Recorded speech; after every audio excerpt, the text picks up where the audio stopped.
Okay.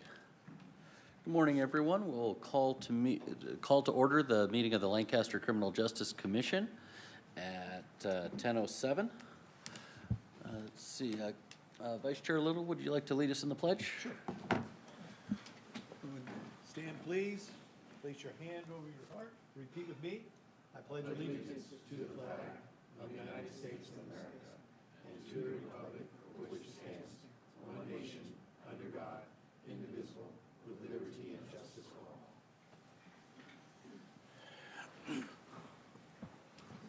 all. Okay, we have no presentations this morning. Consent calendar. Let's do the roll call. Oh, I'm sorry. Yes. Commissioners Brown. Present. Harris. Present. Herr. Present. McCracken. Present. Paris, absent. Vice Chair Little. Present. Oh. Chairman Mercy. Present. We have a quorum. Okay, thank you. Consent calendar, approval of minutes. Is there any objection to approving the consent calendar as presented? Hearing none, so ordered. Moving into commission staff presentations, updates, and reports. We'll start with Sheriff's Department.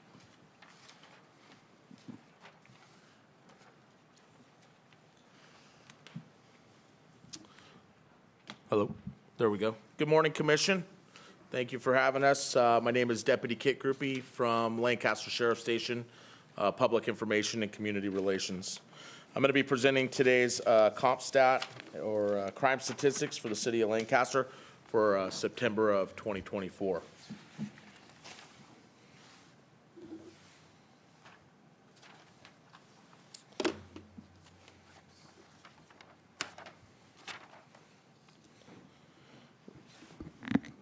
We'll go right into it for 2024. Then I'll go with the one-year change from 2023 to 2024. For the city of Lancaster, year-to-date reported criminal homicides are going to be 19, which brings it down in the last year 13.64%. The unincorporated area is a total of 1 for a total of 20, with the 1 in the for the station total brings it down to 16.67%. The city of Lancaster for forcible rape in 2024 is 47, and the unincorporated area 14, with a decrease total of 6.15%. It's decreased in the city of Lancaster at 16.07%, but with an increase in the unincorporated area of 55.56%, which still brings it down to a total together at 6.15. We will go to robberies in the city of Lancaster in 2024. We have a total of 205, and in the unincorporated, 25, which is a total of 230.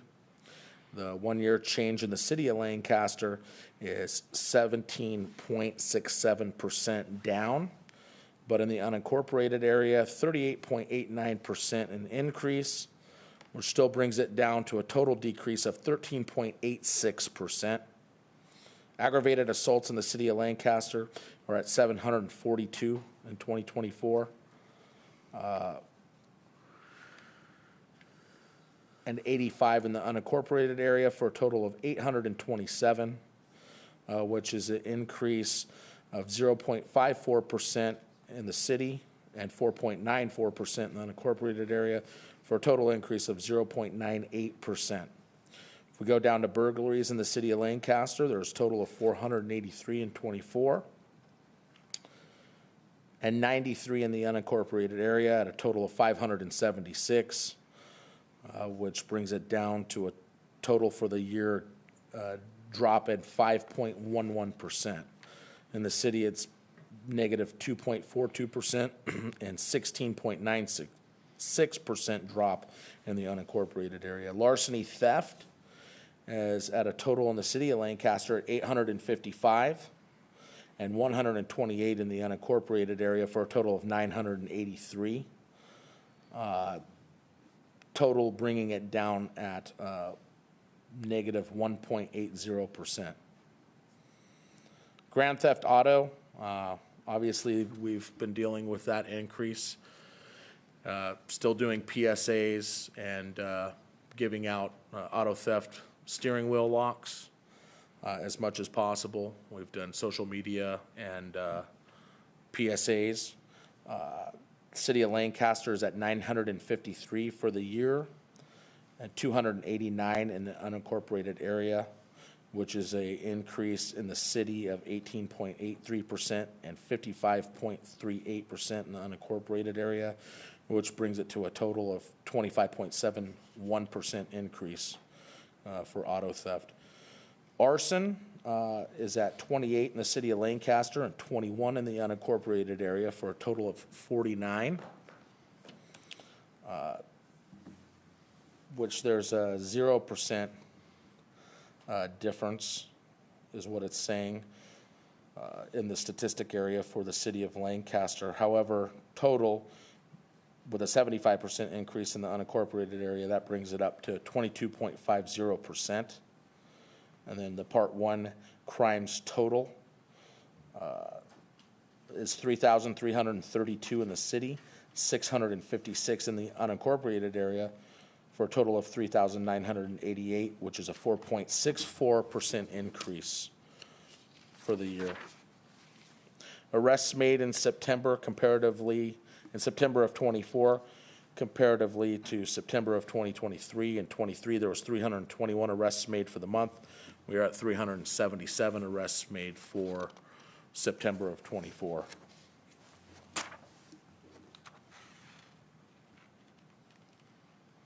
Go over to the city of Lancaster Part 1 hotspot areas.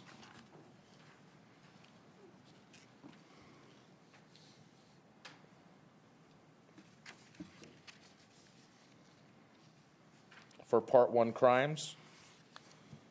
Then additionally, the calls for service are pretty close to those same areas as to where we're responding.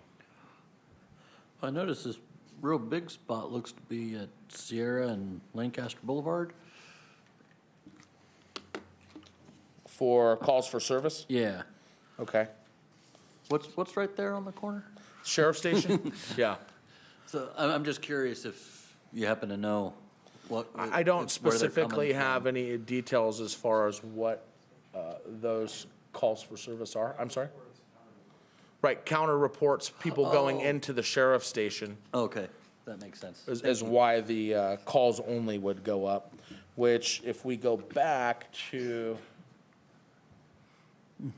the Part 1 crime reporting, it's very similar. It's a little darker and more dense for the Part 1 crimes than the actual calls for service, but comparatively speaking, they're very close to being the same. But yeah, the answer for the actual station is right there. We get numerous counter reports and calls for service to the station. Hey, Groupie. Question, on the grand theft auto, just out of curiosity, do we have any kind of stats to say whether those cars were stolen out and about in the public, or were they stolen from the primary residence? I'm just kind of curious. I don't have specifics on that. I can get you an Okay. answer. We can narrow down I mean, I'm those just crimes. curious to know if, people are losing their cars on their driveway, or are they losing them at Walmart? I'm seeing most of those calls for service from, people getting their vehicles stolen in the middle of the night, when they're parked So near probably or around primary their home. residence. Yes.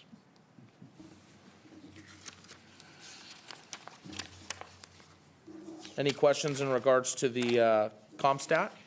Additionally, Commissioner McCracken asked last month that we start presenting traffic-related incidents within the city of Lancaster. I've been working with my crime analyst at the station, and I have the statistics today. However, in the near future, we'll present them in the form of a slide.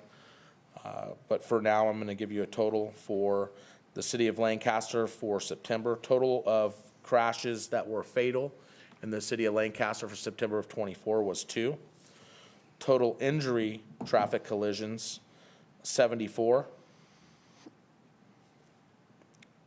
Total of traffic collisions non-injury, 65. 138 citations issued, and 42 DUI-related arrests.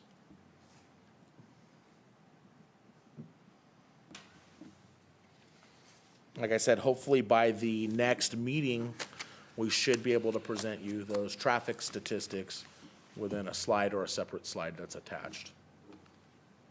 Great, thank you so much. Are there any other questions? Oh, thank you for your time. Thank you very much.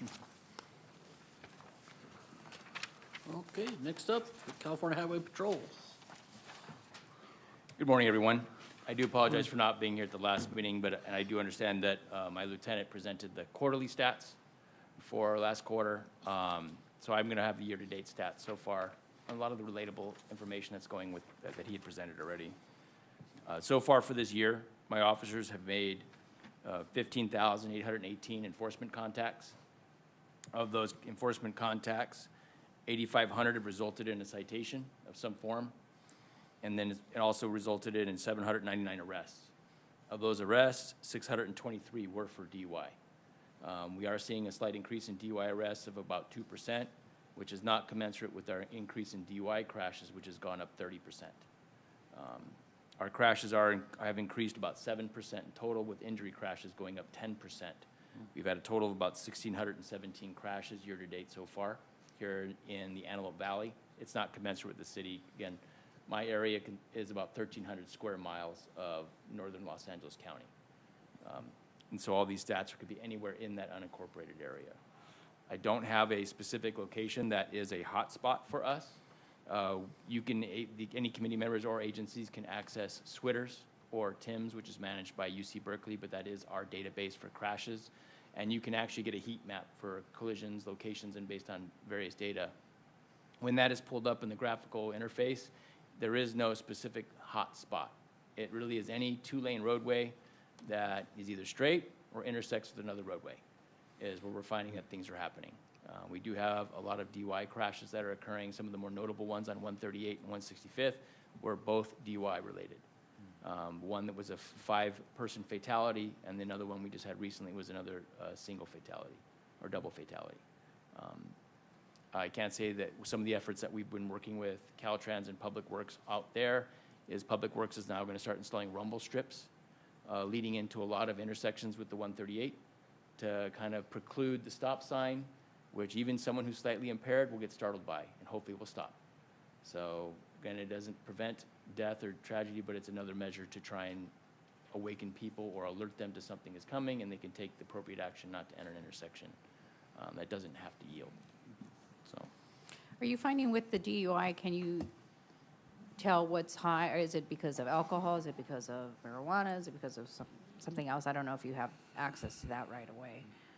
you can usually tell. Yeah. Alcohol has a smell to it, and even most drugs, believe it or not, there are certain odors that the body emits as it processes the drugs. We're seeing a lot of combination of drugs, and we're seeing a lot of people who are heavily impaired by drugs.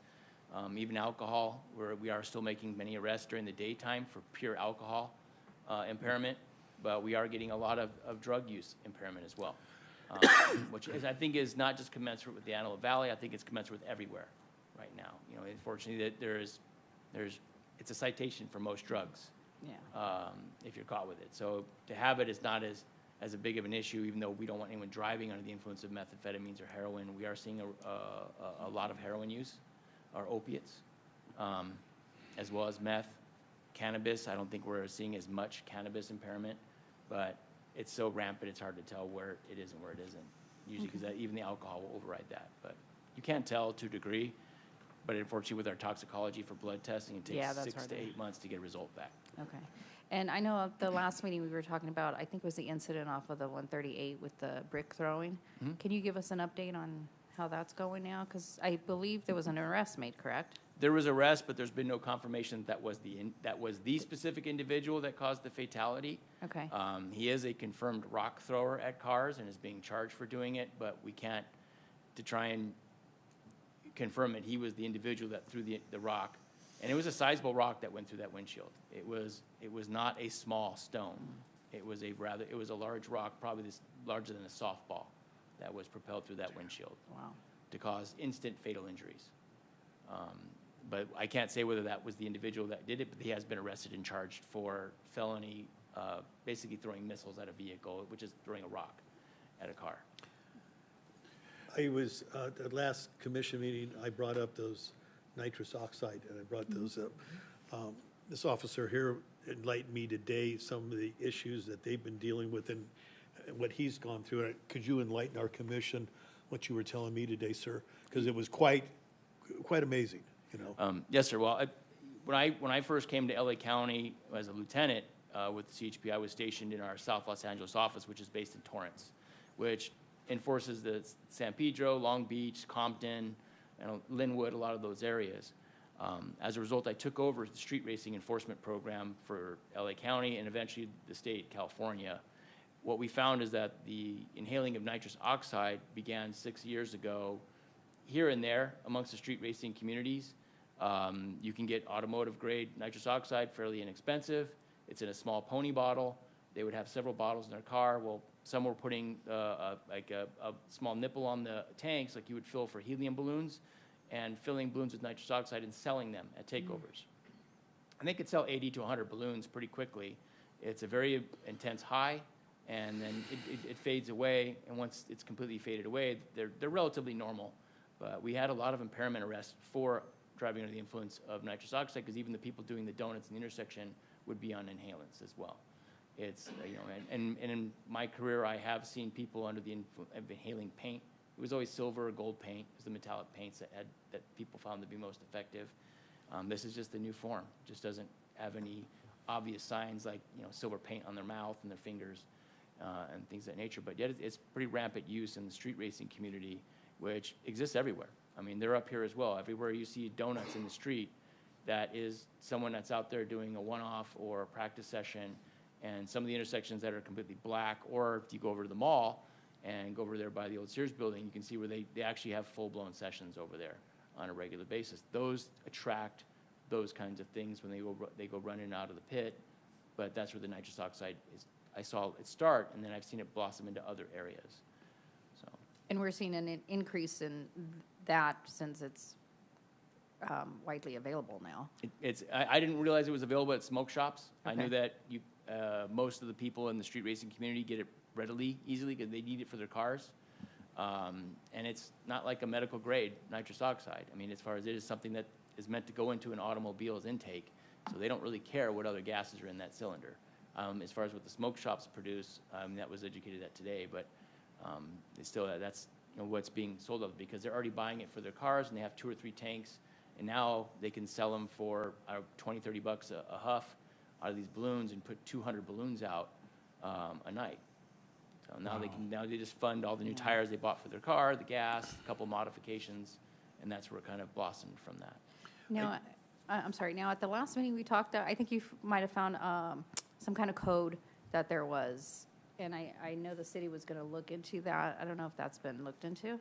There is DUI for under influence of nitrous oxide. It's an inhalant, same as any other thing, but the difficulty in is testing for it. There are no chemical testing for it because it typically will be out of the system 3 or 4 hours later when we are actually doing our chemical tests.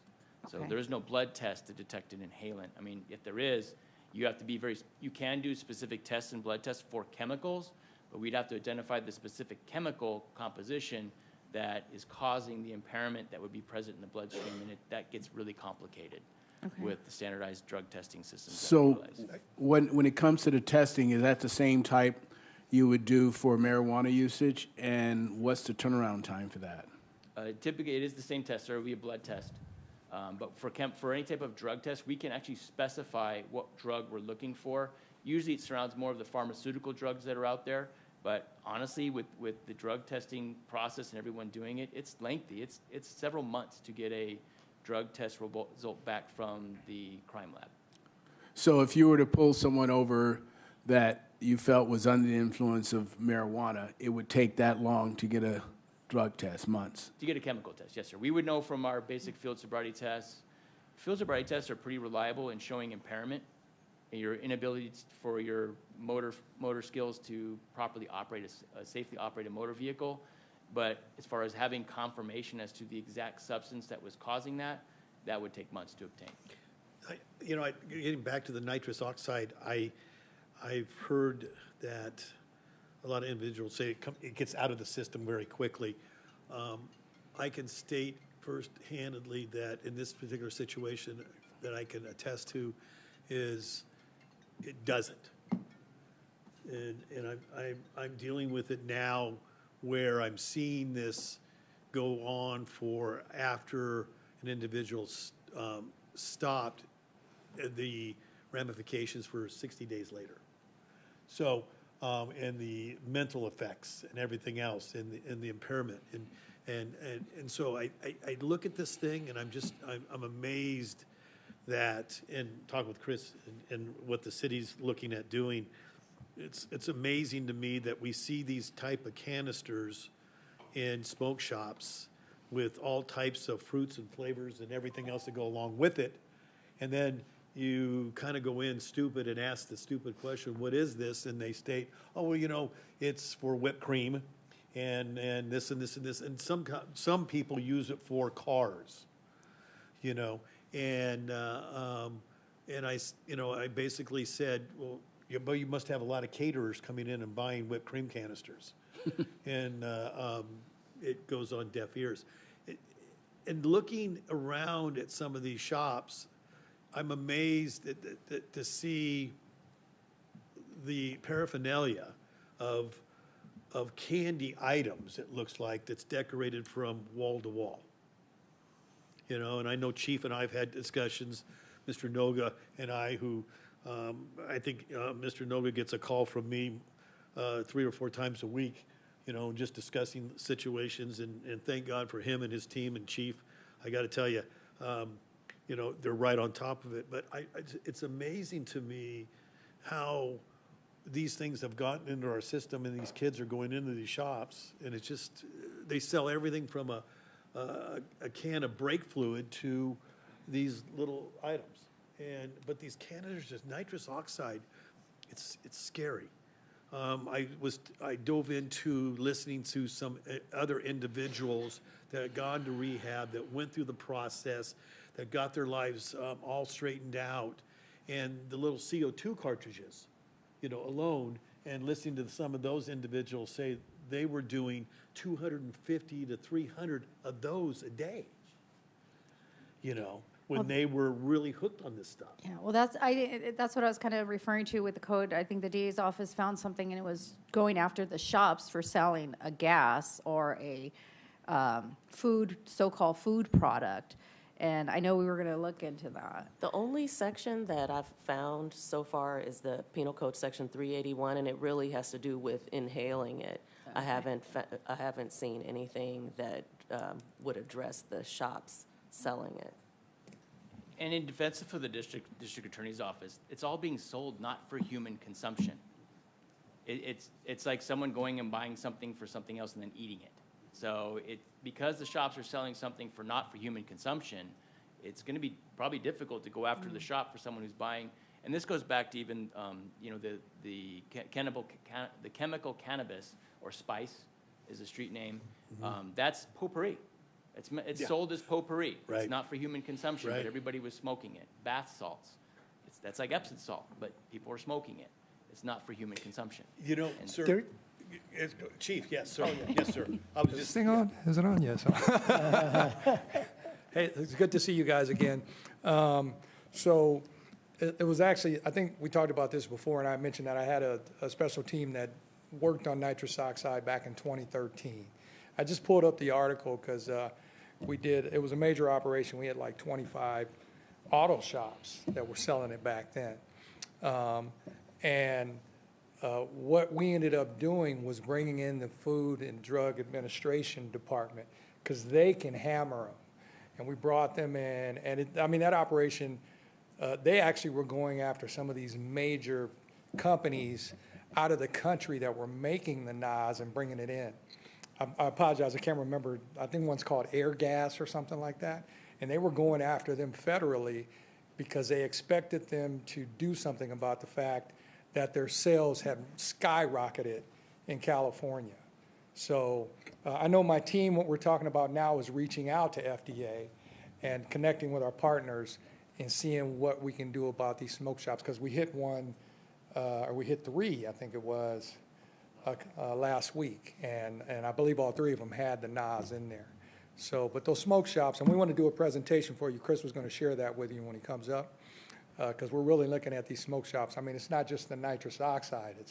It's the fact that they're, marketing these candies and things that have it, and brass knuckles and switchblades. Exactly. So we're going to do a presentation for you at the next meeting on this. Awesome. And I remember, thank you, sir, for bringing that up, because I remember when I first got on the commission, one of the biggest things when it came to the smoke shops, and Howard, you may be attest to this, Yeah. was the potpourri and the bath salts. Exactly. I forgot all about that, sir, until you brought that up. And you're right, it was amazing to me how the city went after those at that point in time. And Kit, you could probably attest to that too, that the bath salts and the potpourri, that the kids were going in and smoking the stuff, and it's just crazy. You keep saying kids stuff, but there's any age limit they can go into the smoke shop? And Well, purchase I that? think there's an age limit on everything we do these days, but it's whether, I know it's a cigarette's 21 now, right? Well, the problem we have is your 18 and your 21-year-olds are running with 16-year-olds. They're buying it And it's for- like, okay, I'll go Yeah. get it. And Yeah. Okay. that They're eliminates finding a that way to problem get it. immediately. But the canister you brought in last meeting, it described it as a whipping cream. They consider it as a food item, right? Is there an age limit on purchasing nitrous? I don't believe there is for automotive purposes. Yeah. But as far as I'll be honest, I've never looked into it. If I remember right, it's 18. In that, we also changed the penal code. You guys Okay. went in and changed the penal code. What we saw is there was no real penal code that allowed a line officer to do some type of enforcement. So, but I believe it is 18. I got to pull that. But it's back. cheap, because that canister Jeff brought in last meeting, it is the food items, whipping cream, right? it's not a, And you just mentioned that there's a lot of candy bars on the shelf back there. In order to carry that, they have to have a health permit to sell that. Is there any way you can just cite them if they don't have a health permit, and you can just seize those items? I think too, one of the things that the city and Chris, one of the issues, and Chris can enlighten that when he comes up, or the chief can, is that when things were brought into effect, like for smoke shops, let's just use that as an example, that things were brought in and said, okay, we're thinking that they're selling everything legally. And so there's been not a lot of restrictions. Hence comes all the other stuff over the years that come into place. And then, am I correct, Chris, you were explaining it to me on that, or Chief, and then next thing you know, there's items that are being brought in that stretch it. On the canisters that you're referring to, Jen, is that these canisters, yes, it says for whipped cream purposes. And the candies, that's considered as a food item.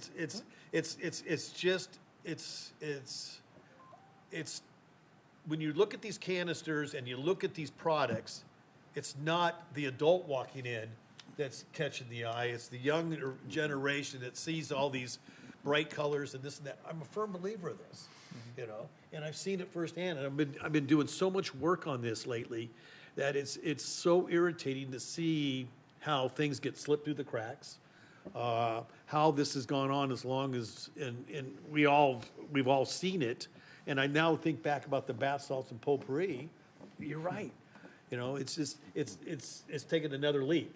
And yes, just because this canister says strawberry cream, cool air, whip, and then you look at the small print that says for whipped cream purposes, but in bold, do not inhale, and how an individual can go in and sit there and say, well, we're selling it to people that do these things here for whipped cream purposes, and somebody's going in there 4 or 5 times a day, the same person, and buying this stuff on a credit card constantly, you think a red flag would show up and say, I think we're doing something wrong here.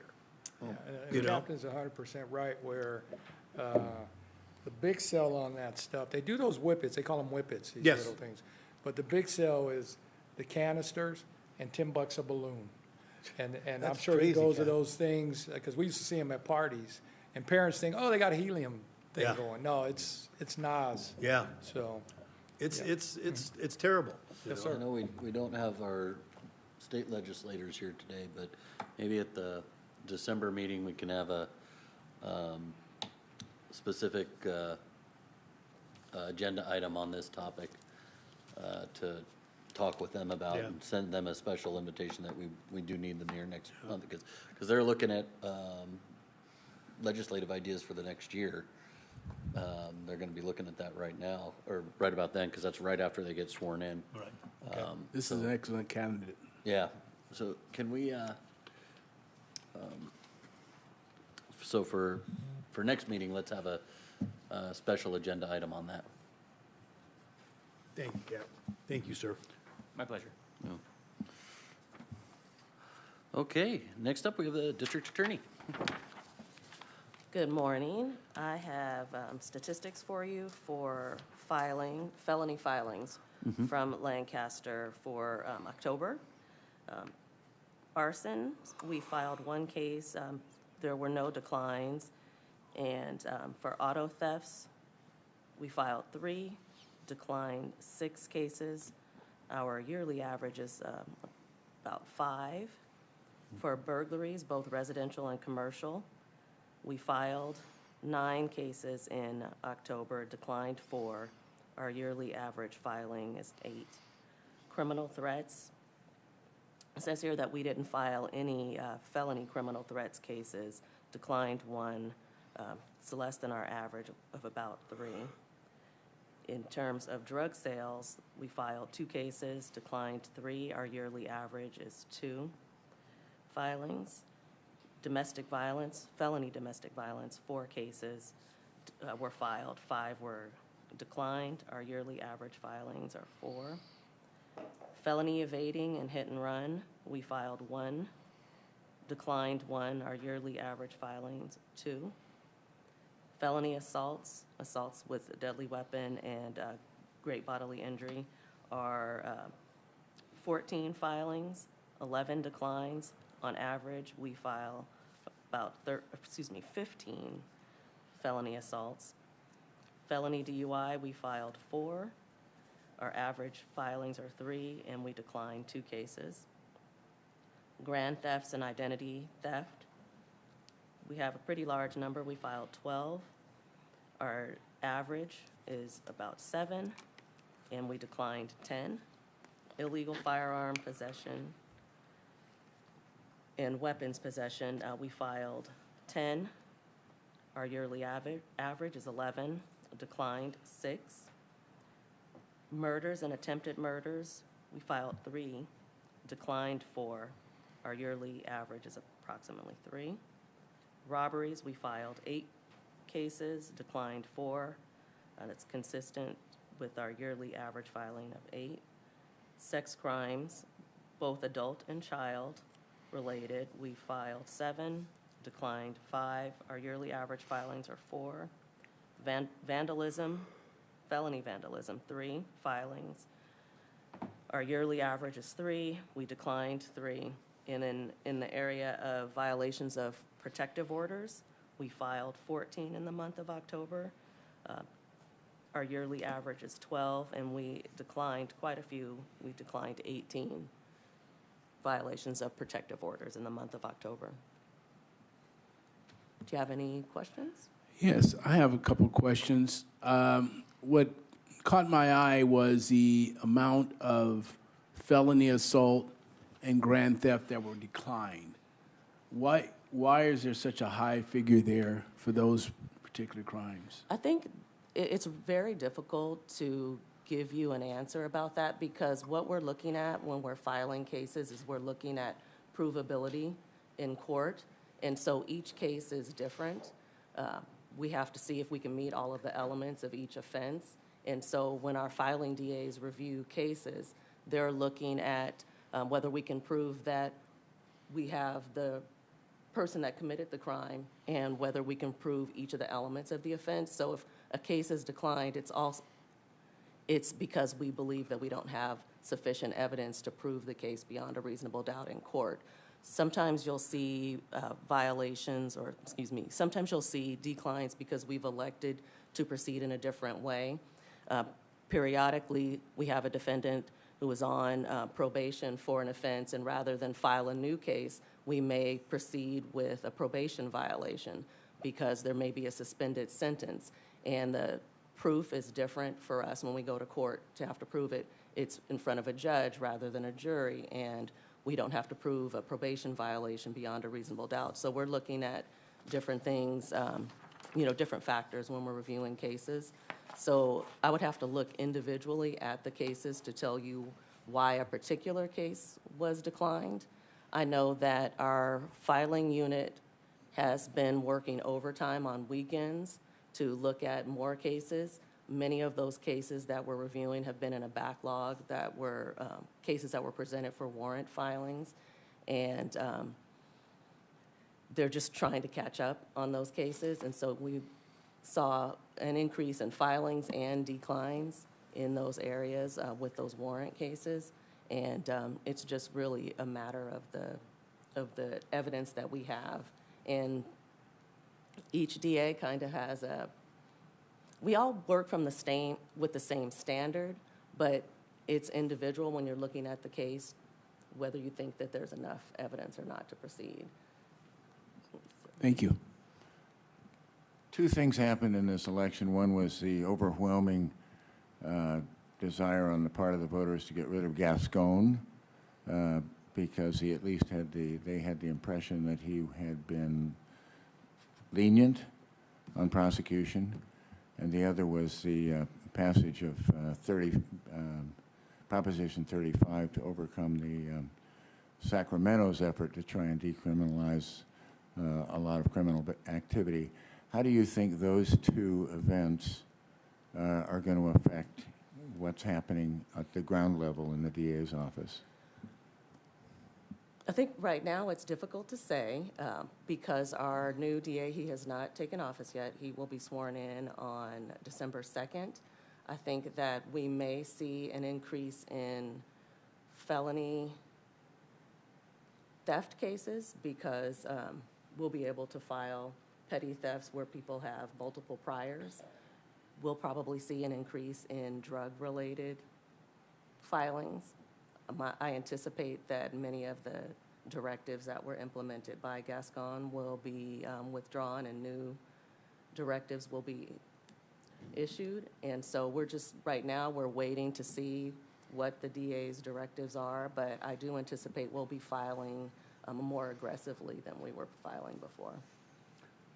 You guys aren't underemployed at the moment, so how will your office deal with this influx of That is filing? going to be very, very difficult. I can tell you right now in our office here in Lancaster, years ago we had 40-plus attorneys. Right now, my department, we have 18 attorneys. And we don't have any DA that is specifically assigned to handle our gang cases. Right now, all of our DAs are handling gang cases. We used to have a dedicated DA assigned to those cases because it does require some specialization and some special knowledge and expertise. We're hoping that we can have a dedicated gang DA, or at least I'm hoping to have a dedicated gang DA for the department here. But, we've always managed.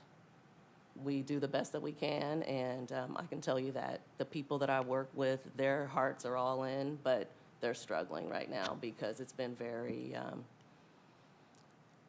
they're just tired. I'll just say that. They're very tired, but, they keep going every day, and they don't give up, and, we'll keep doing that. I do anticipate additional strain with more filings, but I'm hoping that with the new direction or change in leadership that we can attract more people to the office and we can do some more hiring.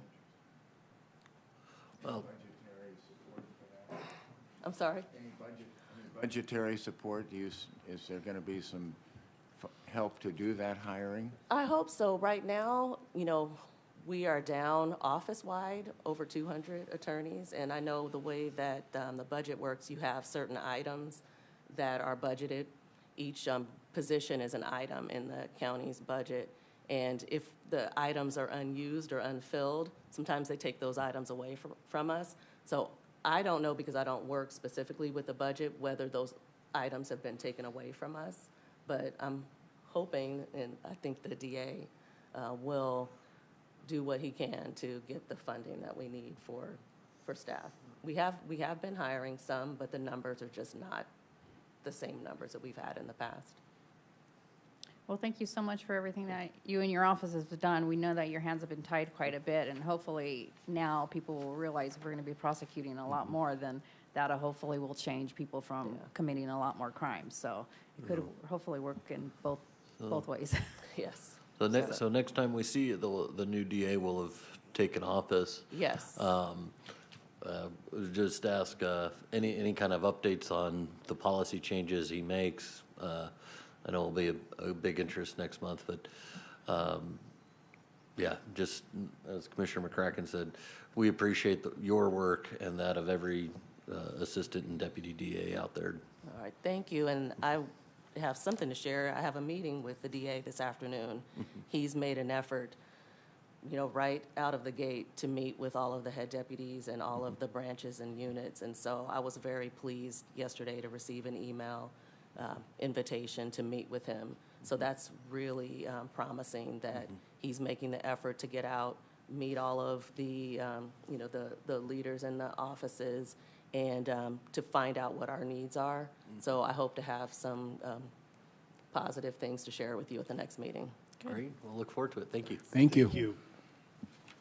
You used to, sorry, one more thing. You used a phrase that the staff are tired, and I think you were being diplomatic. That I think there was a certain amount of, they were disheartened because they've chosen to go to the DA's office rather than the public defender's office or other choices that they had, because they have a mental framework that was being thwarted by Gascon, and I think they're probably feeling some sense of relief.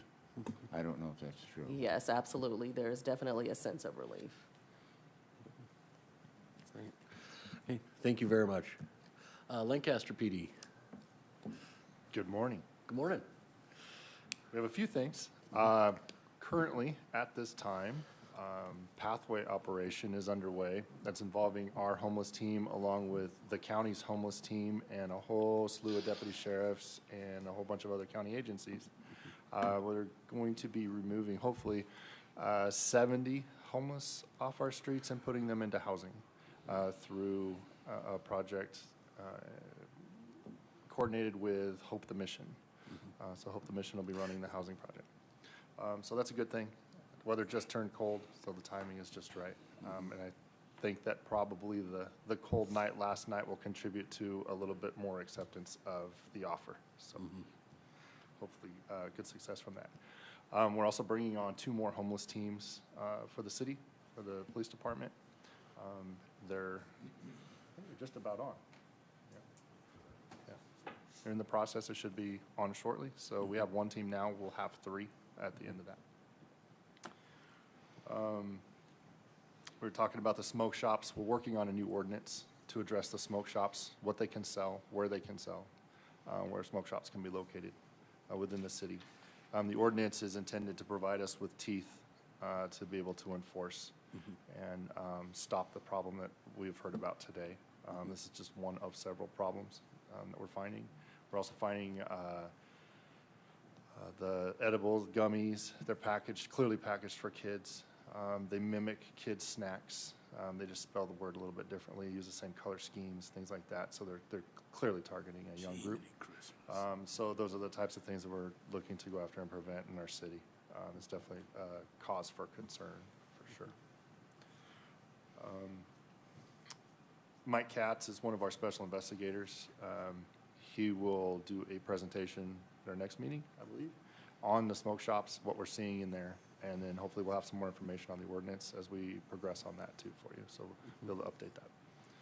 And speaking of Mike Katz, he was joined by the chief last night at the KCO Awards down in Long Beach, which is a statewide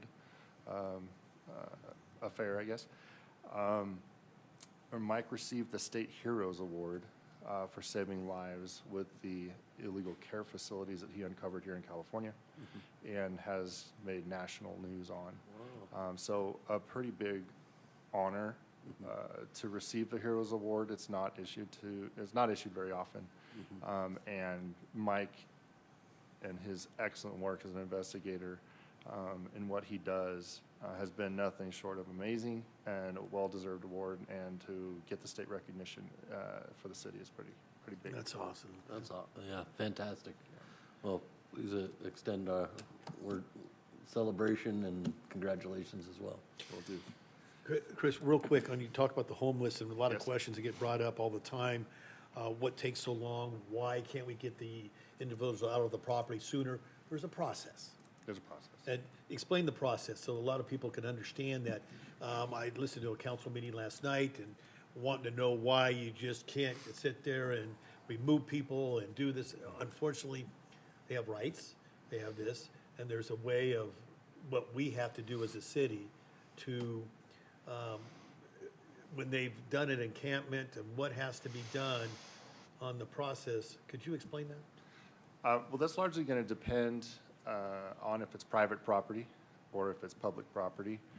If it's on public property, then there's going to also depend on if it's a critical infrastructure area or if it's just a generic public property, because it's harder to move on from places that aren't protected. So there's a whole lot of rules, and then there's layers within the rules that do that. But initially, overall, what we have to do is make a first contact, and we'll offer resources at the first contact, offer housing, offer counseling, offer, job services, any of those types of resources that we can try to entice that person with to move forward in their life, try to help them out, help them step out of where they're in, the situation they're in. But the ones you're referring to specifically are the ones who say, "No, I'm not interested," and then I'll just stay right here. And so then it becomes a legal process at that point. So we have to give them notice, the need to leave. We have to post it. We have to give them a certain amount of time. We'll come back after that time, and then we have to either store or clean up the property. And if there's things of value, we have to store that stuff for a certain amount of time. It's just, there's a lot that goes to it. And then at the end of the day, if we're just moving them on, we're going to have to deal with them again tomorrow at another spot. So the process only pushes them away from where they're at. It's a revolving door. Right, and then we have to do the process again at the new spot. And so we really do focus on trying to convince people to take advantage of the services that are being offered to them. And we'll try to identify the needs. We'll try to get them to identify the need. We'll try to help them get to a point where they identify a need. We try to find their history, where they came from, what brought them here, and look for those ways where we can, provide hope back to somebody who feels like there's no hope right now. And in those situations where we're successful and able to do that, we're able to fix that problem permanently. And I'm not saying they're a problem, I'm saying the problem of them not having a spot, not progressing in life. And so when we can do that, that's great. Those successes are great. And we have those successes all the time. And our team is doing, work every day. I think we average 22 tons of trash we remove every week from the streets of Lancaster. And I know you referred to last night's council meeting. But what people don't see is the successes, and we do have forward progression, and we do have success, and we do have those numbers coming down. So it is working. It's just slow. Our biggest hang-up is just when they don't want any services, and they refuse any services from us. So we have to be more creative in finding ways to connect with that person, to get them to see that there is a path, there is a way, there is a better life for you. We just have to figure out how that person connects with the world. Yeah, no, Chris- go ahead. I'm sorry, Howard. Chris, and this is actually for you and Groupie both. I know with our vacant homes we have in my property management division, we have to do a letter of agency with the sheriff's department. Are you guys going to collaborate on that, and are you going to create something yourself, or is that just overstepping your boundaries?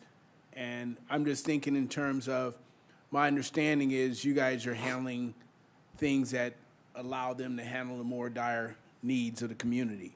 Would that fall into that category at ever a point? Well, first of all, let me correct that understanding first. The Sheriff's Department is going to continue handling calls for service, all calls for service. Right? Not necessarily more dire, just all calls for service. We will target those problems that are ongoing, that just aren't going away. There's places that the Sheriff's Department has responded to 200 times this year.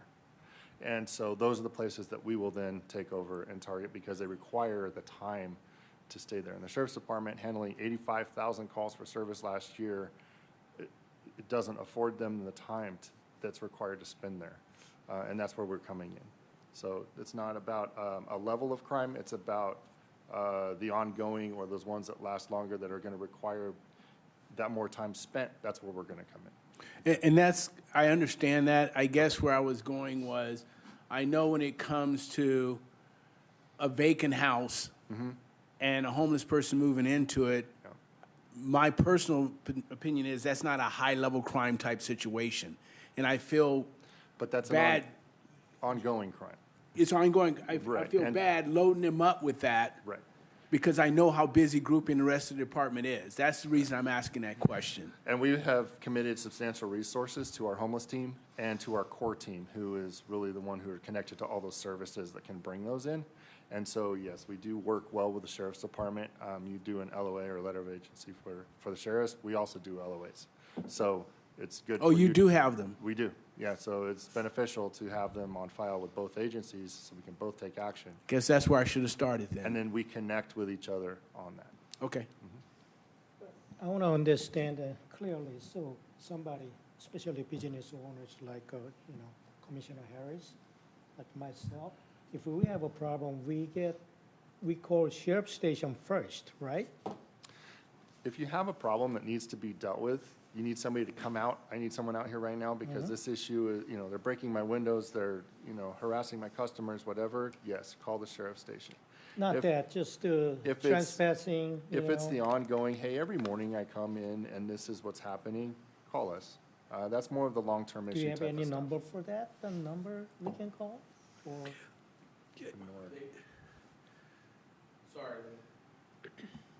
Am I on? Yes. In working in collaboration with the city and Rochelle and public safety, doing neighborhood watches and business watches. And we'll get the cards here. We can probably get them before we leave today. There's an app you can use at the city of Lancaster to make those reports, and all of those apps and requests made with the city don't go unanswered. They all are looked at, and they have to be reviewed. So I think, like Assistant Chief Roberts said, if it's an ongoing issue, and I know I've talked to you about this personally, Commissioner Herr, about ongoing business issues with the same people or the same incidents occurring, quality of life issues, that's where that collaboration is great with the city of Lancaster and the police department, where they can go reach out, maybe bring the resources and things that this person may need, or give them that option of housing, and then maybe go down the road of trespassing if they're refusing. The majority of folks, homeless, are suffering from mental illness and or drug addiction, so to seek that help also. But if it's that emergency situation where, someone is actively threatening people, you're in fear for your safety, you're in fear for your customer safety, or they're damaging property, that's where you would want to call 911 or the sheriff's department, where you can get an almost quick response.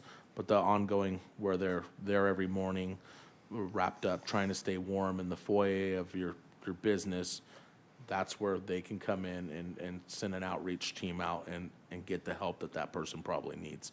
That, with our 85,000 calls for service, we can't respond I to. understand that, and That- it's really busy because we try both way, but it's not related to the 911 calls. Right.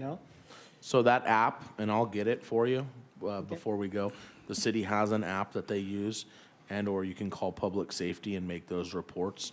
And between their homeless team, because I worked on that team in conjunction with public safety about a year and a half ago, all of those calls get answered. They go out daily and answer, and that's how they're responding to these cleanups, postings, and getting people the resources they need. So we'll get that for you here real shortly as far as the app goes. I'd really appreciate that, because what's going to happen now is, as the weather has gotten colder, we're going to start finding more and more of these homeless people in our empty homes. We're trying to counter that by disconnecting the water. Thus far, we don't have to have heat to make it as uncomfortable as possible. But history start has to told making me, fire, yes, you know? and that's the concern we have, is that if you go in and there's no heat, then they just light a fire in the middle of the living room. So it's becoming an ongoing problem and increasing every year. There's nothing any of us could do to stop that, but I do want to combat it as best as possible. I've also found calling the city of Lancaster and watching your team, Chief, Andrew, I tell you, it's been Johnny on the spot.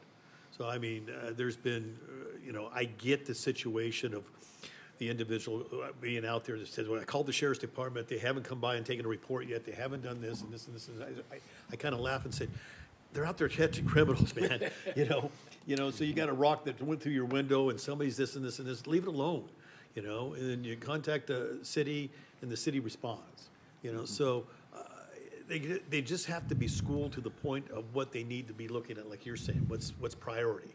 And in the past, they had one outlet to call was the sheriff's department, and now with the chief, with the police department here in the city of Lancaster and what you guys are doing, I find it incredibly helpful by picking up the phone and calling, and there's a response. For the things that are non-threatening or the continued nuisance or whatever it may be. I mean, and I referred to the chief, and Chris, you, and Mr. Noga back there, and I'm sure Andrew and I we're good friends, but yet when I call at times, he'll call me and say, "What's the problem?"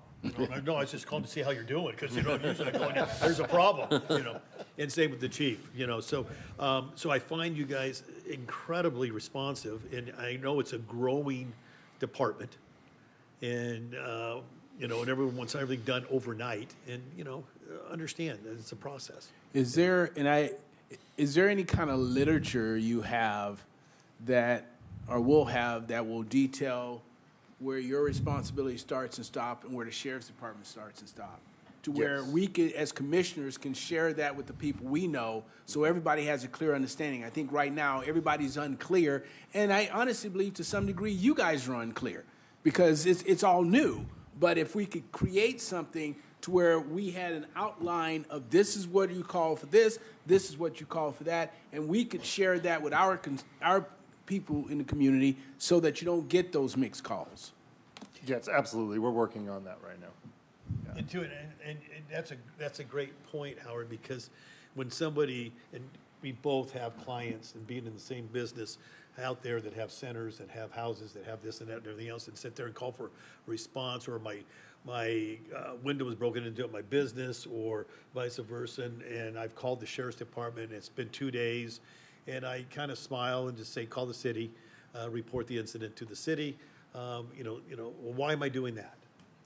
And shouldn't the sheriff's department be doing that? I said, yes and no, I mean, and then you go to this, they're shorthanded, they're this and that. Why do you think that the city is developing this whole process? And We just need an outline that we you can need an help. outline, exactly right. So keep in mind, calls for service still go to the sheriff's department. We're trying to make this seamless for the community, so the community doesn't really have to determine who to call. They're going to call the sheriff's department for those calls for service.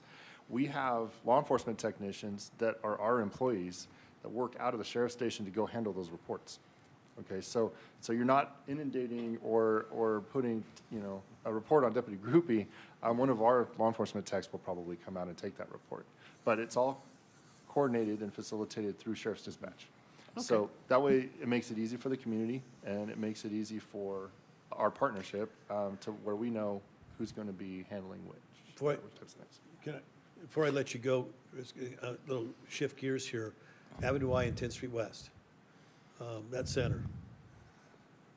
The ones in the parking lot where they have the Yeah. cookouts and Yep. the drinkings and this and that. And I know that we've, in the past, had contacting that property owner that was going to respond and do all these fantastic things, has done zero, what I understand. where are we on that? I mean, I drive by that, my colleagues and I drive through it just to see what's going on. It's a constant party in the parking lot, drinking going on. Where are we at with the city on that, if anything? Or can you comment? Chief? You know, actually, believe it or not, working with Lancaster, who really was amazing in getting over there with us, we had toned it down.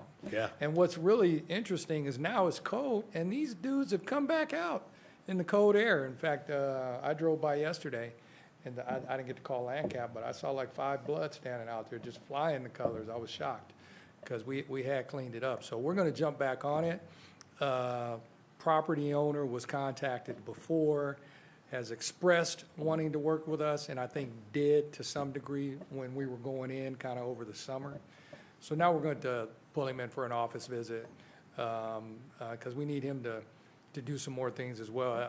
I mean, I don't know if you know, but Lancaster took down a tap that I think was a 3-time location. It was at least 2. And last time, because they were in the parking lot, had stopped some guys for something, and somebody fired a round inside of that tap and shattered the window. Right. And they walked up and looked in and said, wow, look at this. So we're going to bring him in for an office visit and sit him down and say, okay, here's your part. So, absolutely. But we'll get back on it, sir. No, I appreciate you, Chief, what you're doing. I understand, I get it. I just, you look at that and what you guys are doing, it's incredible. Yeah, the other thing is Kingtree and where that liquor store is. Correct. We're working on that now because there's two dirt sidewalks that the Right. homeless have just Yep. turned into encampments. So we're working with the city and everybody else to figure what we can do with those dirt plots and make it something where they can't just prop down, so. Thank you, sir. 2 more things. One, Inform Lancaster is the app that Deputy Groupie was referring to. You can actually go to the website if you want, but. What is it? I'm sorry. Inform Lancaster. Works very well. You can take pictures, you can upload videos, you can send us basically as much description as you want, has contact information you put in there, and then that automatically goes into a call system for us. So the appropriate department, and that works for all departments in the city, not just the police department. So if it's a code enforcement issue or if it's a building issue, something like that, you just put it in there and it gets sent to the right department to be able to handle it. It's really the most efficient way to get problems dealt with in the city. And the last thing, our first group of officers are planned to be sworn in at the next council meeting in December. So, What date is that? Is that the do you know what 10th? date it is? 10th, December 10th. 10th? At 1:30.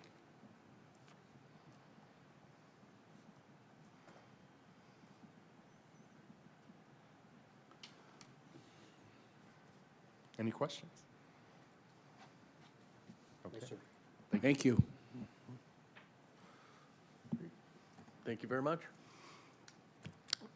Next up, we have elected offices. Ms. Owens from Congressman Garcia's office. Well, good morning, everybody. It's good to see everybody. So, I don't know where my colleagues are. That's kind of feeling weird without them. But I send greetings from Congressman Garcia. And I come to tell you this will be my last meeting with you.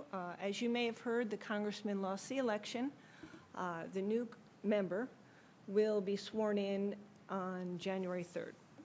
So until then, our role is to kind of close down the office, really make sure the transition is smooth for his team so there's no hiccups with any casework that's ongoing. That's very important to us because that is one of the most important things that we can do for the 27th district is help meet the needs of our constituents.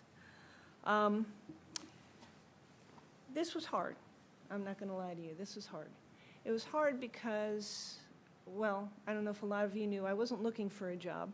I worked for Congressman McKean in the past, but I kind of retired. And I was asked to come back, and I said, well, I got a little sassy. You know, I don't really need a job. I don't know, whatever. He might not like me. I might not like him. I seriously said that. I said, can I meet him? And they said, come on down. 5 minutes in, I was sold. I was totally sold on the man. He's the real deal. He's a man of incredible talents. But he's led the 27th district, well, 25th and now the 27th, with tremendous integrity and commitment and devotion and humility, which is an interesting blend you don't see a lot in Washington.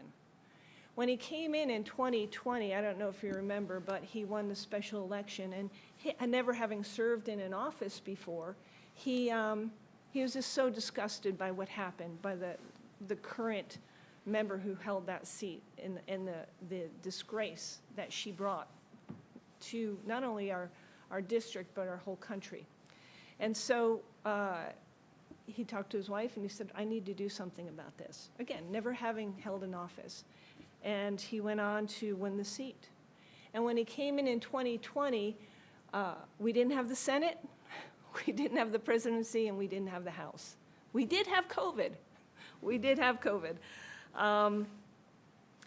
And yet, he did not hesitate. He got to work right away.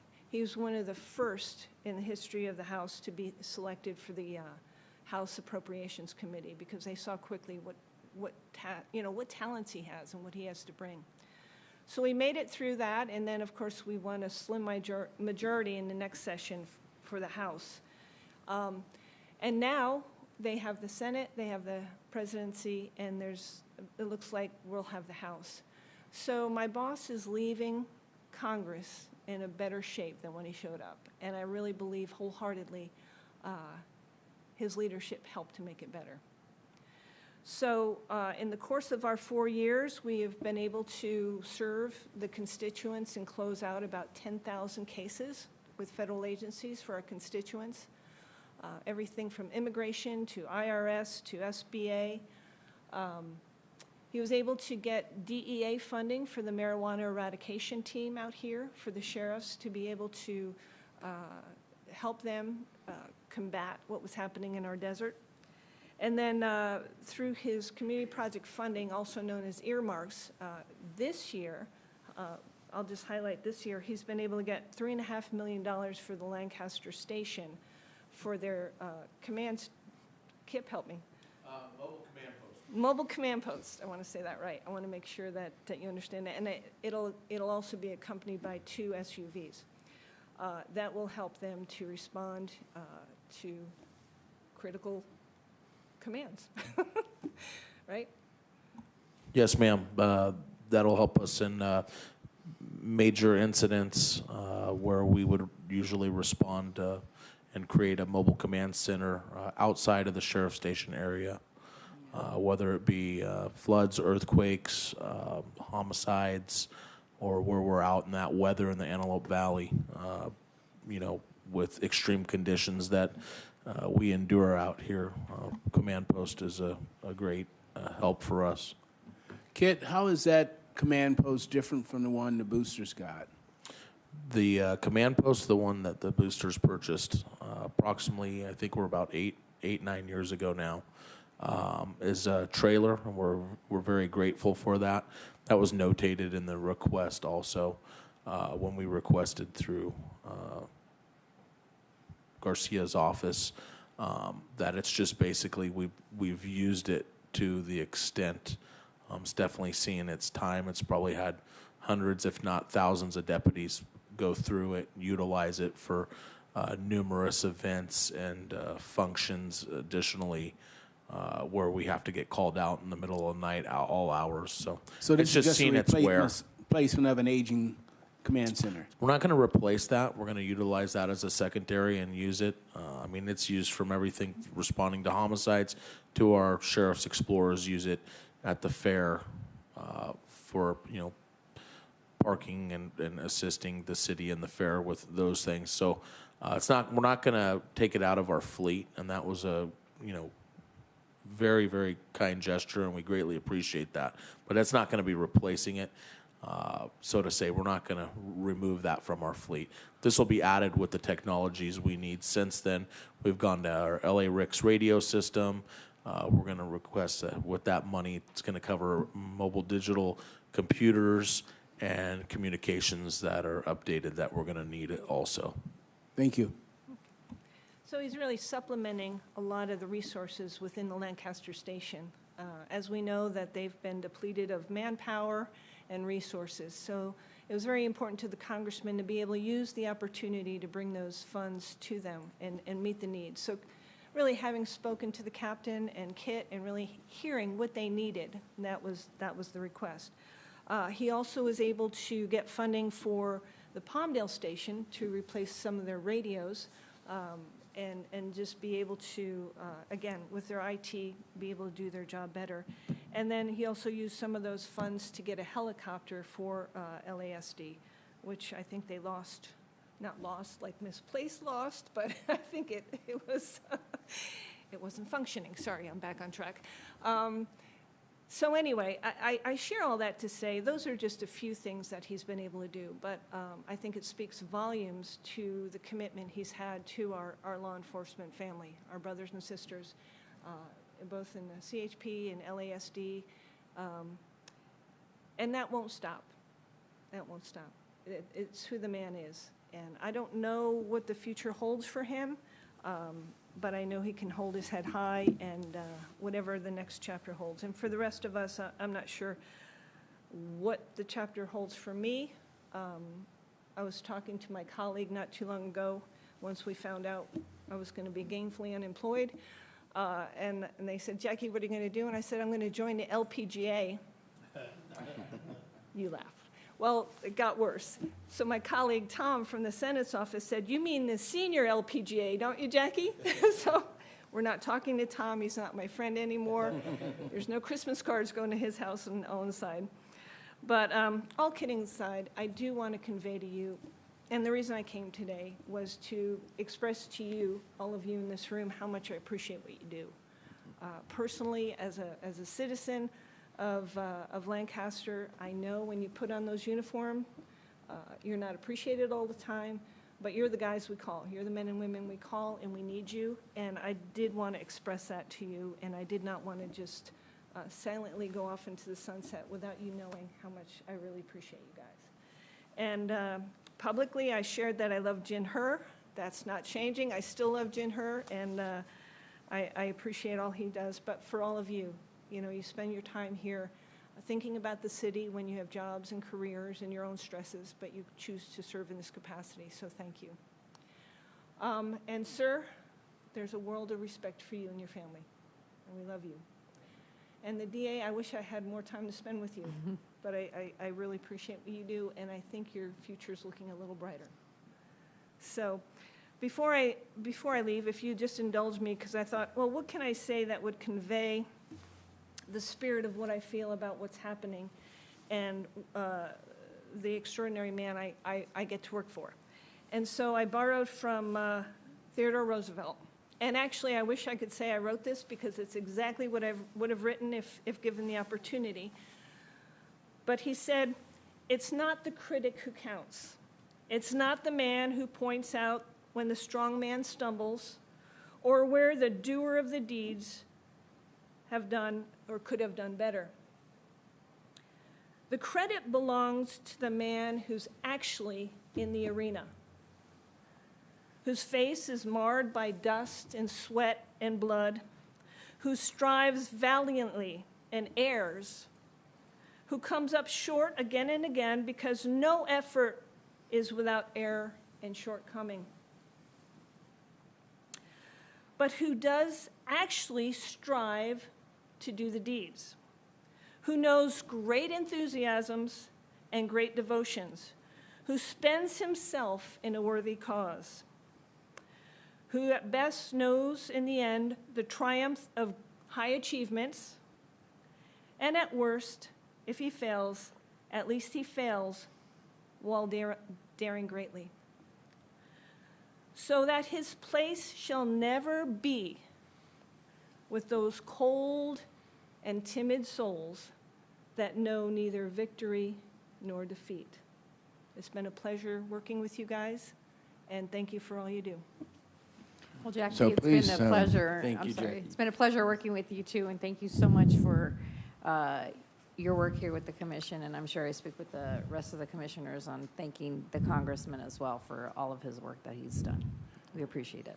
Thank you, So can- Jackie. Thank you, Jackie. Appreciate Thank your you. service. Jackie, convey to the congressman, at least from my point of view, and I think all of us up here, how much we appreciate his service over the past several years and what a terrific job he's done. So thank him for that. You know, I think about the change here, and I understand this Mr. Whitesides is a very nice man. I don't know him. But he's, Congressman Garcia did not support open borders. He didn't vote to defund the police. He didn't vote to try and get illegals to vote. He didn't support sanctuary cities. He didn't support men competing in women's sports. I mean, the list goes on, and it's a shame to see this change, and I feel quite disappointed. Well, if I could just say this, is it's certainly not the way we would have wanted to end. Congressman Garcia called all of us higher, and we have a team in the office that is unstoppable. They stay up late nights and early mornings to make sure we find a way to meet the needs of the constituents. My role has always been to be out in the community and build relationships and find out what the needs are. It's very, very significant. It's a nonpartisan issue. It's a nonpartisan role. I don't care, I tell people, I don't care who you vote for or even if you vote. I will help you if I can. I want to hear what's going on. So having said that, as the new member appoints his team, I think it's a relationship. So please get to know them. I think, like me, you'll see them more frequently than you'll see the member, but that relationship's important, and let your needs be known. So, again, thank you all. Thank you. Thank you, Jackie.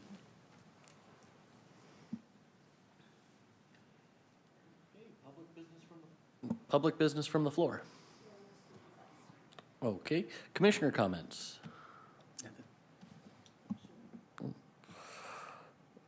Okay, and we are at adjournment. If there's no objection, we will adjourn to our next meeting Wednesday, December 11th, 2024 at 10 a.m. Hearing no objections, we are adjourned.